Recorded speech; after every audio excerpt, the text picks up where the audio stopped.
Bom, gente, então vamos começar a aula de hoje, tá? É, aula da, aula da professora Andréia, vamos começar a aula de hoje, da onde a gente parou, tá? A gente tinha feito até módulo, tá? Então vamos lá. Fechar a câmera aqui só para não ficar travando, tá bom? Então,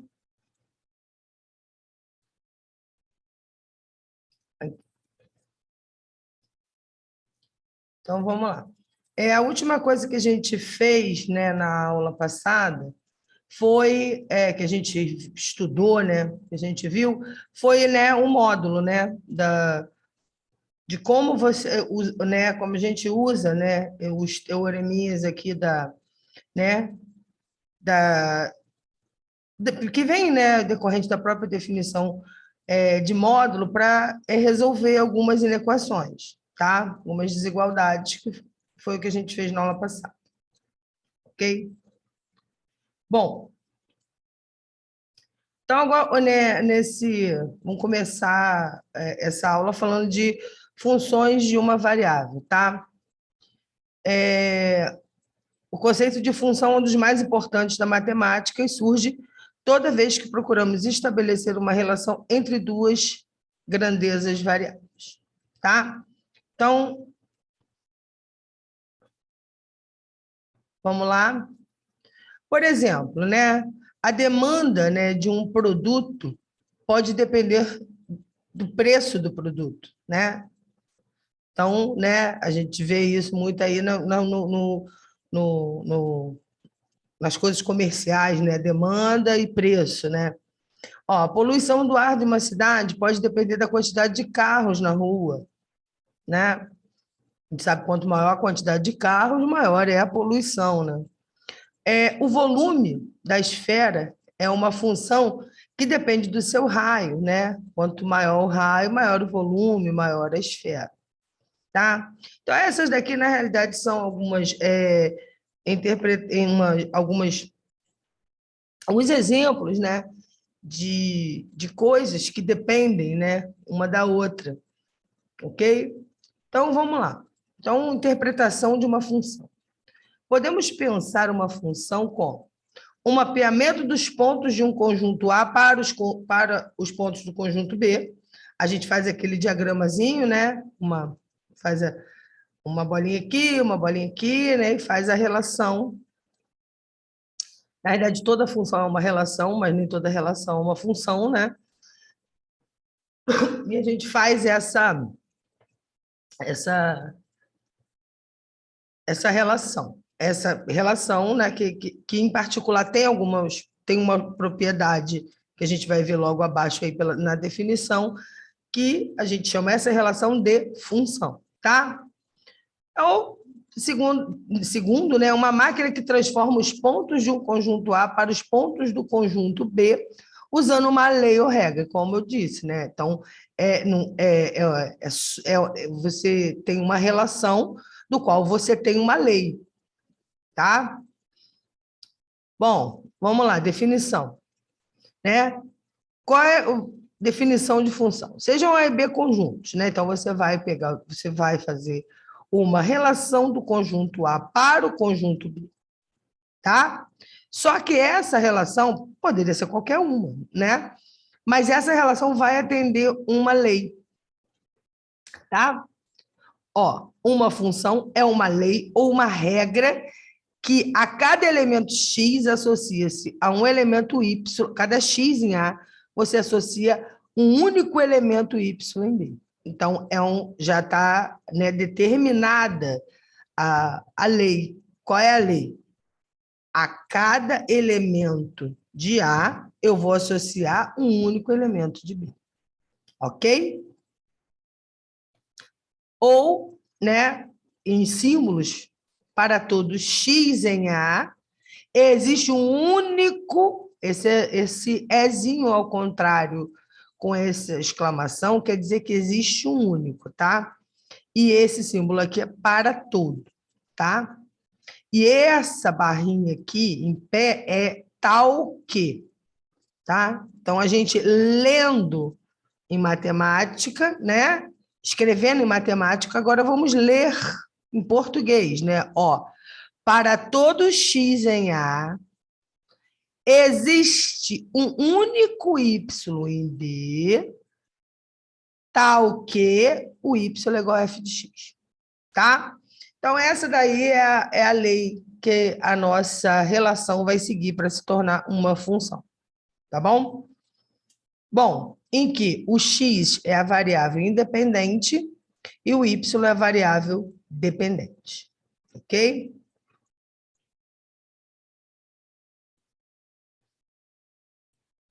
Bom, notação. Utilizaremos duas notações para uma função. Qual é a notação que a gente usa? Ou você escreve f dois pontos a, essa setinha b, tal que, poderia também usar aquela barrinha que eu falei que era tal que, tá? Y igual a f de x, ok? E, no nosso caso, o nosso A e o nosso B vai ser R ou um subconjunto de R, que não necessariamente você tem né, o domínio, que a gente, né, já vou falar embaixo, mas o domínio da função sendo todos os números reais, tá? Então, né, um subconjunto de R, tá? Também pode ser um subconjunto. Aqui não tem problema, aqui pode ser um subconjunto, ou pode ser, você pode deixar o R todo, porque na realidade vem da imagem e do contradomínio que a gente chama, né? Perdão, da imagem, não tem problema, né, de ser, como é que fala, o conjunto maior. O problema está aqui, né, no domínio, porque como se vocês olharem lá, perdão, senão eu vou confundir a cabeça de vocês. Ó, para todo x em A, ou seja, todo x tem que ter um correspondente, um único correspondente, todo. Então, foi o que eu acabei de falar aqui, né? Tá R aqui, mas na realidade teria que ter aqui um subconjuntozinho de R, né? Por quê? Porque pode ser todo R. Por exemplo, a função x ao quadrado. Quais são os valores, né? F de x igual a x ao quadrado, y igual a x ao quadrado. Quais são os valores que você pode colocar, né? Qual é a lei de formação dela? Pega todo mundo e eleva ao quadrado. Existe alguma restrição para fazer isso? Não.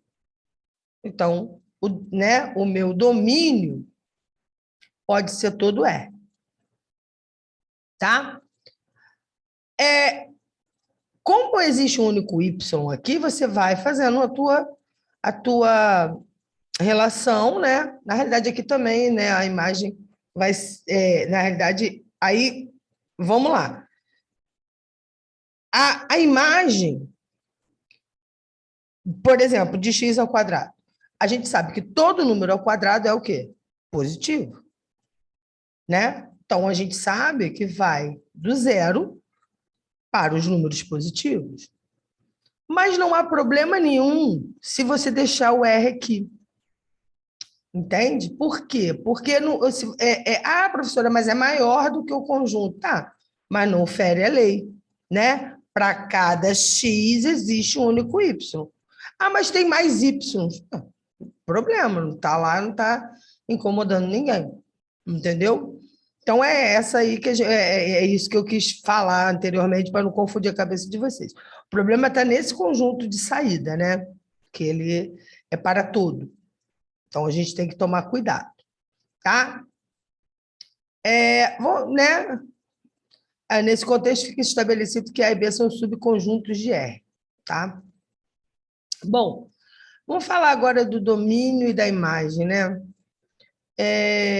O domínio da função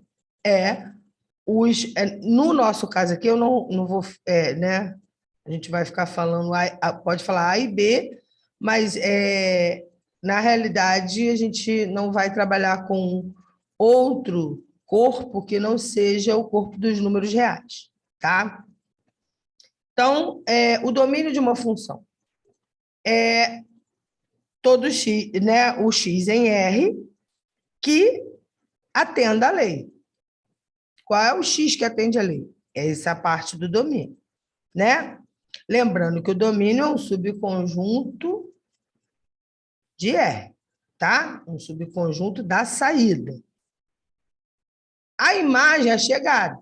Então, a imagem da função é todo mundo que sofreu a lei, para todo mundo que pode ser aplicado a lei, ok? Que é a parte do domínio. Então, a imagem é um subconjunto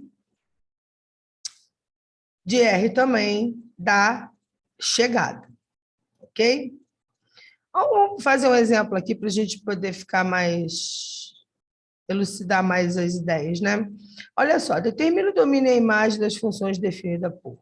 Você tem uma função f de x, raiz de x menos 1, né? Bom, já a raiz quadrada já impossibilita a gente, né, de ter números negativos, né? A gente sabe que não existe raiz quadrada de números negativos, já que a gente está trabalhando no corpo dos números reais, tá? Se tivesse no corpo de complexo, é outra história. A gente está trabalhando no corpo dos números reais. Então, não há raiz quadrada de número negativo. Então, vamos lá. Então, o que acontece? Quem é que está dentro da raiz quadrada? Né? É o x menos 1. Eu preciso que esse número seja zero ou positivo, ok? Aqui. Então, o x menos 1 vai ter que ser maior ou igual a zero, né? Fazendo a continha, a gente vai chegar que o x é maior que 1. Então, só pode ser aplicada essa lei do 1 para os números maiores que ele. Então, domínio da função não é todo R. Subconjunto de R, intervalo fechado em 1, né, mais infinito. Ok? E a imagem? A imagem é todo mundo que sofre, né, a lei, que já foi, né, que é sofrido pela lei. Então, se o meu parece meio né, você redundante isso aqui, mas é assim mesmo que a gente tem que pensar. Por exemplo, se o meu domínio é maior do que 1, né? Aí você desfaz a conta e bota a lei. Então, você tem que a lei, né? Depois que é aplicada a lei, vai ter que ser o quê? Maior ou igual a zero, ok? Então, maior ou igual a zero para mais infinito. Esqueci o maisinho aqui. Tá? Tudo bem? Bom, a mesma coisa que acontece com f de x igual a 1 sobre x ao quadrado. A gente sabe que não há divisão por zero. Então, o x ao quadrado não pode ser zero. Se o x ao quadrado não pode ser zero, a única maneira que a gente tem x ao quadrado sendo zero só se x for zero. Então, o meu domínio, aqui está errado, tá, gente? São todos os números, são todos os x. Eu vou até anotar essas páginas aqui para poder consertar. É porque na hora de digitar a gente fica. Página. A gente faz rápido. Então, aqui tá, vai ser o quê? Todos os x em R menos o zero. Então, eu tenho que botar aqui R e retirar o conjunto unitário que só contém o zero. Tá? Depois quando eu mandar a apostilinha para vocês, já mando já consertadinho. Tá? E a minha imagem? A gente sabe o seguinte, né? Bom, não existe nenhum número, né, que divida 1 que dê zero. Então, a gente já está no... Né? A gente sabe que o x ao quadrado é sempre...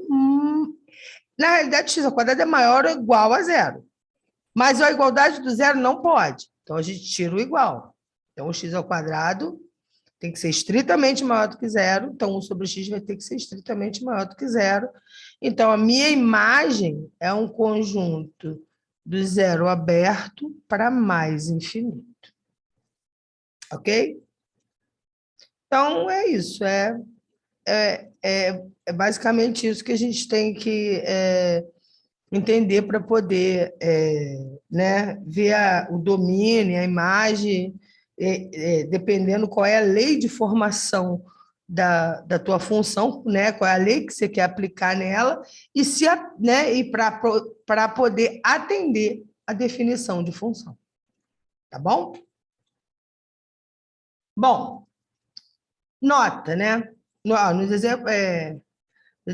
Nos exemplos anteriores, determine e domine a imagem, né? Eu já fiz aqui para vocês. E seja f de A em B uma função. O conjunto A, né, é igual ao domínio, e o que nem eu falei para vocês, e a imagem é um subconjunto, tá? Eu botei A, né? Não posso botar R, porque eu não tenho certeza, né? Como a gente viu aqui, que serve para todo mundo. Você tem que olhar, tá? Esse aqui, na realidade, a imagem está sempre contida, né? No conjunto B aqui. Aqui você pode interpretar como sendo R, que não tem problema nenhum, que nem eu te falei, tá? O conjunto B é chamado contradomínio. É que falei lá na frente, mas eu não queria adiantar as coisas, né? O que acontece? É que nem eu falei para vocês, não há problema nenhum de quando vocês for escrever a lei de formação, a não ser que o exercício seja explícito como esse, pedindo uma imagem. Pediu, então tem que achar. Mas aqui não há problema nenhum, quando você fizer a lei de formação, de deixar R, tá? Nenhum, que R vai ser sempre o contradomínio. A imagem vai estar sempre contida em R. Tá bom? Porque eu sou muito afobada, né? Quero chegar logo no negócio. Vamos lá. Vamos fazer o gráfico de uma função? Como é que a gente desenha o gráfico de uma função? Na realidade, tá vendo? Por isso eu estou falando para vocês, ó. Eu deixei R, né? Podia botar imagem, né? Vocês sempre denotem aqui, como está aqui no A é igual ao domínio, tá? Então, toda vez que você olhar o conjunto A, eu estou falando do domínio da F, eu não tenho que ficar escrevendo domínio, né? E o B, né, na realidade, aqui teria que ser um Rzinho, depois eu dou uma consertada, né? Contido aqui em R, tá? A imagem contida aqui em R. Ok? O gráfico ele é uma representação geométrica da tua lei de formação, né, no R2, né, junto com o domínio da tua função, claro. Por exemplo, primeiro aqui, vamos aqui na definição. O gráfico, na realidade, é um par ordenado, x, y, onde y é o f de x, tá? O x no domínio. Ou seja, para todo mundo que vale a lei, para quem é aplicada a lei. Tá? A lei depois de aplicada. Para quem, né? Para todo mundo que vale, depois que a lei é aplicada. Então, é um par ordenado, tá? E o gráfico, em geral, né, é um subconjunto, né, do plano do R2. Tá? Vamos fazer o gráfico aqui, por exemplo. Meu F, minha F vai de R em R, tal, que pega o X e leva em 2x. Tá? Problema nenhum aqui o domínio é todo R, né? Porque não há problema nenhum de você pegar qualquer número e multiplicar por 2. Ok? Então. E quem é que é levado, né? Que sofre ali, né? Que agora que já foi colocado ali 2x. Então, pega o número e leva no dobro dele. Então, o 0 no 0, 1 no 2, né? 2 vezes 1, o 3 no 6 e assim sucessivamente. E aqui também, na realidade, desenhei só para cima, mas eu tenho que essa na digitação. Você também, isso aqui também serve para os números negativos, né? Claro. Tá? Então, seria uma reta aqui, ó, tá? Depois a gente vai falar de coeficiente angular, essas coisas todas, tá? Aqui o F, né? Ele pega o x e leva na raiz de x. A gente sabe que a raiz não tem número negativo. Então, só pode ser do zero, né? Fechado, mais infinito. E eu botei R aqui. A gente sabe que a imagem não é, né? Não é todo R, porque esse aqui vai dar sempre um número positivo, né? Ó, esse aqui é o gráfico, tá? Aí você pega 4, qual é a raiz de 4? 2. Aí vai fazendo aí as combinações, tá? 3, eu pego x e levo em x ao quadrado.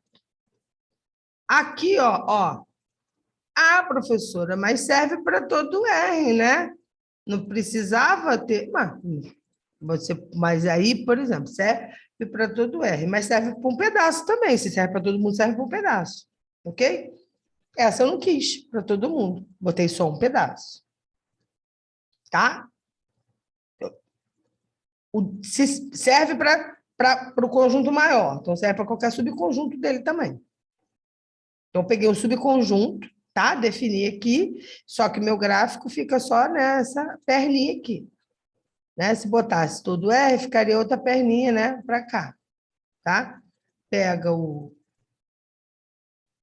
número e eleva ao quadrado, tá? 2, 4, e assim vai traçando aqui.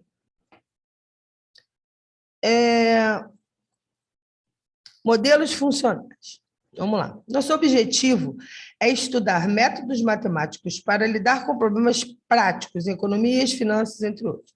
Esse método pode ser dividido em 2 passos. Passo 1, formulação, né? Dada uma situação, identificar as hipóteses adequadas das variáveis envolvidas. E o passo 2, aplicar os modelos matemáticos para extrair a informação desejada no modelo obtido no passo anterior, tá? Então, passo 3, interpretação dos resultados, né? Uma vez resolvido o problema, devemos verificar os resultados, se os resultados fazem sentido na situação real, ou seja, se a formulação do modelo foi bem posta, tá? Testes e ajustes, o modelo é testado com novos dados para saber as previsões obtidas que se as previsões obtidas na análise estão corretas, ok? Bom, para que se tenha um bom modelo, as hipóteses devem ser simples o bastante para que possa ser analisado matematicamente, mas não ao ponto de deixar de ser real. Então, vamos exemplos aí, um exemplo na engenharia, digamos assim, né? Ou até no comércio também, dependendo do, né? Porque vai falar do dinheiro. Esse exemplo é um exemplo bem legal, né? Por exemplo, de uma ilha situada num ponto A, que é uma ilha, tá?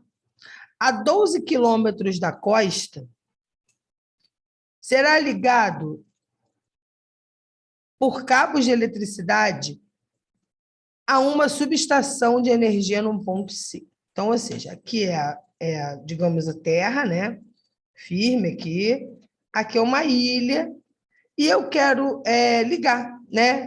Quero levar eletricidade para essa ilha, ok? E o ponto de saída da eletricidade é esse aqui, tá? Aí a pergunta né? Mas por que não vai direto, né? Porque não... Se for o cabo que vai por dentro da água é muito caro. E o cabo que vai por fora da água é mais barato. Então, o que a gente quer fazer aqui, né? Você quer otimizar, né? Digamos assim, o gasto, né? Você quer ter o menor custo possível. Então, aqui, ó, vamos acabar de ler aqui. Os cabos terrestres custam R$ 3.000 e os cabos subaquáticos R$ 5.000 por quilômetro.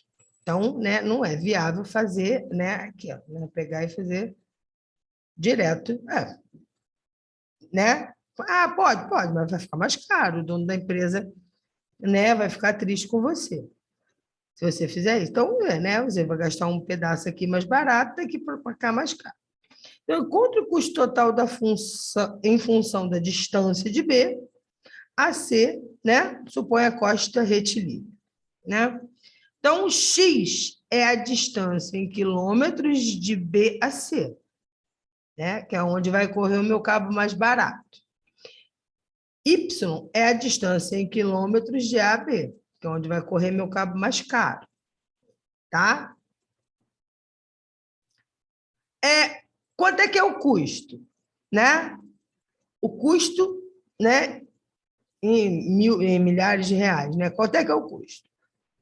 3 vezes a distância da Terra, que está na Terra, né? Ali que é do cabo mais barato, que custa 3.000, mais 5, né? 5.000 do cabo que vai pela água, tá? Essa é a distância da Terra, essa é a distância da água, ok? Então, o custo total é 3 vezes, né, a distância da Terra, mais 5 vezes a distância que está dentro da água, ok? A gente precisa montar essa função para saber, né, para saber qual é botar agora o y em função de x. É isso que a gente vai fazer nesse momento. Então, pelo teorema de Pitágoras, o que você faz? Né? Você tem o quê? Aí a gente vai lá no coisa, né? A gente sabe, né? Por exemplo, a distância, né? Ó, 12, né? Do ponto A é 12, tá 12 da costa, ou seja, esse cateto vale 12, né? E ele precisa ligar, né, na subestação de energia que está no ponto C. Esse ponto C daqui até aqui tem 20, né? Então, a gente tem que diminuir da distância. Então, por isso aqui, 20 menos x, ok? X, né? Então, 20, que é essa distância toda, né? É isso mesmo, né? A energia do ponto C é 20, que é acima da praia, né? Então, eu tenho que diminuir da distância, né? De B a C, que eu não sei que distância é essa, ok? Então, 20 menos x, né? Mais 12, que é o quê? A hipotenusa ao quadrado é igual à soma dos catetos ao quadrado, tá? Então, o cateto é 12, tá? O outro 20 menos x. Eu quero saber a hipotenusa aqui. Bom, botei o y, né? Botei para cá. Então, o meu y quanto vale? Ele vale raiz de 20 menos x ao quadrado mais 12 ao quadrado, que é 144, mas né, eu deixei assim, não tem problema. Então, aqui, ó, agora eu vou substituir. Então, o custo da minha função em x, né? Digamos que esse aqui fosse. É que eu chamei de y lá, senão fica meio confuso, né? Mas esse aqui seria o nosso y, né? É o c de x, né? Ele é o quê? 3 vezes x, mais eu achei o y, né? Aqui pelo teorema de Pitágoras e coloquei aqui, tá?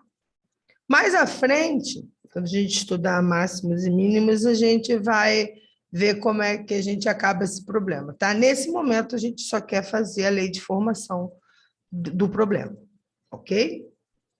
Vamos lá. Ó, também é, né, o mesmo probleminha aí para vocês pensarem, né? Um pouquinho diferente só na hora da formação aqui, mas a mesma ideia, tá? A mesma ideia. Ó, do ponto A, situado nas margens de um rio de 100 metros de largura, deve-se levar energia ao ponto C, tá? Então, esse aqui, ó, encontra a função, cujo supõe as linhas retilíneas, paralelas, não sei. Porque esse aqui eu não coloquei toda a... Esse negócio fica saindo. Todo o desenvolvimento, né? Mas para vocês pensarem. Então, vocês tentem, né?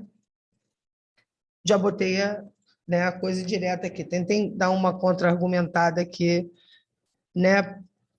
Para treinar aí como faz esse tipo de problema de otimização, que quando a gente vê máximas e mínimas, a gente vai ver como é que a gente resolve ele, tá? Como é que a gente dá para o moço lá essas quantidades, ok? Para gastar menos dinheiro. Né? Ó, em geometria, tá?